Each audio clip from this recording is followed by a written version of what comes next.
Good evening, dear students of class 10th. Today I am going to explain the first poem, Dust of Snow by Robert Frost.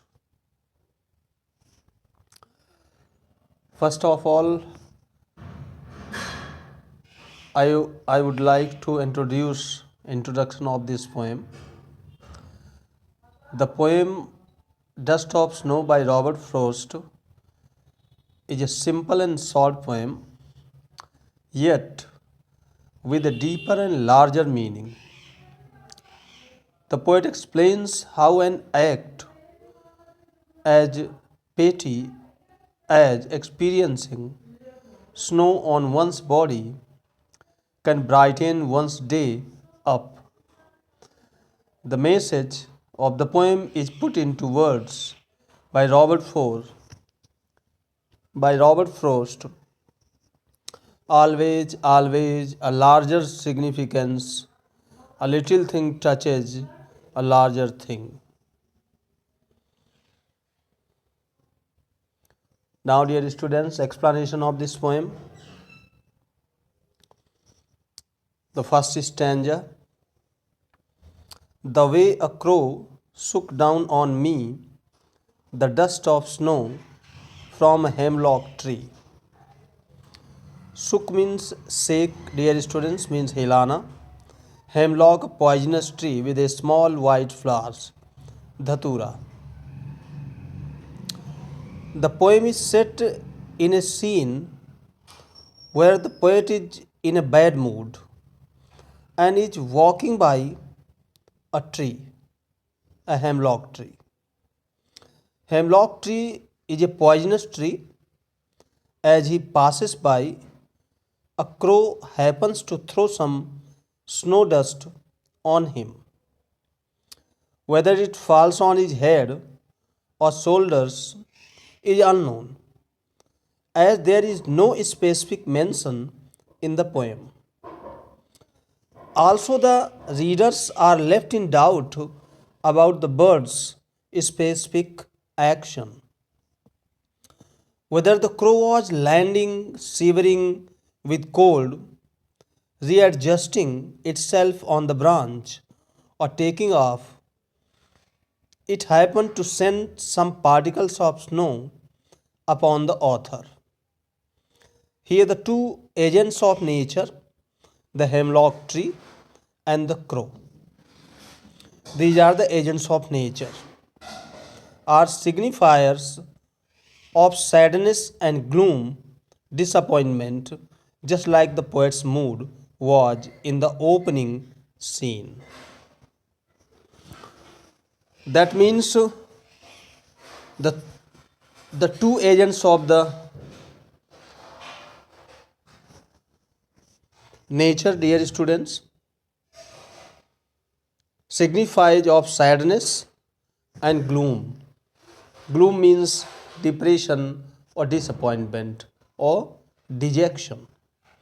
These are symbol of hemlock tree and crow, symbol of sadness and gloom. That means they are symbol of negativity. Second stanza, dear students, has given my heart a change of mood and saved some part of a day I had used. Rued means held a regret, dear students.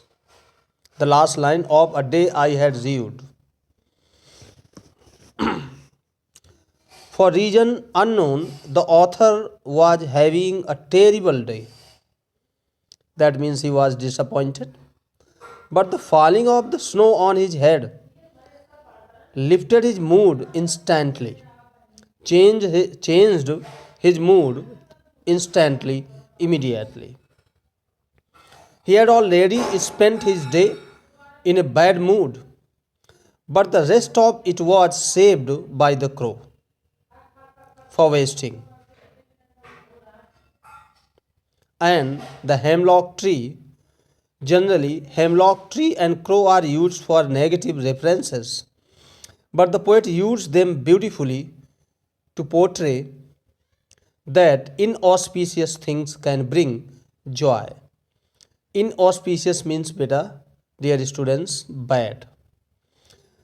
That inauspicious things can bring joy and happiness too.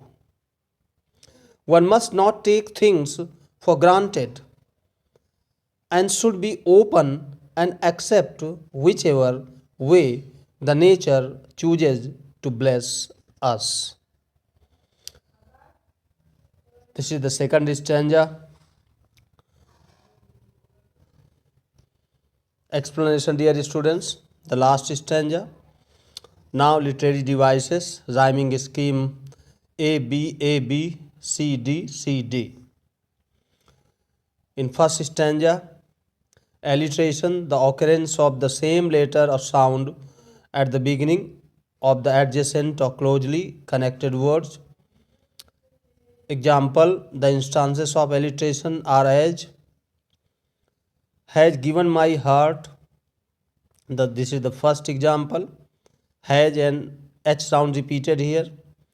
And saved some part. Here S sound repeated. Now the next poetic device, dear students, inversion. Definition of inversion: when the structure of a sentence is changed by the poet to create rhyme, this poetic license is called inversion. In stanza first, inversion can be seen.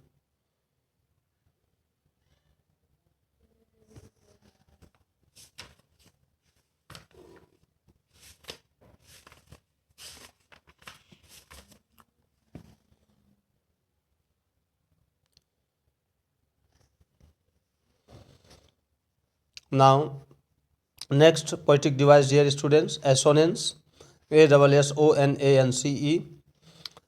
The prominence of a vowel sound throughout a line is called assonance. It is in stanza first line, second, shook down on me. O sound is prominent here. Shook down on me. O sound is prominent here. Now next poetic device, enjambment, ENJAMBMENT. When the same sentence continues to the next line without the use of any punctuation marks, it is called enjambment. It has been used throughout the poem. So these are the poetic devices, dear students. I think you will understand this poem in a better way after listening this audio of the explanation of this poem by Robert Frost. Thank you, dear students. Good night.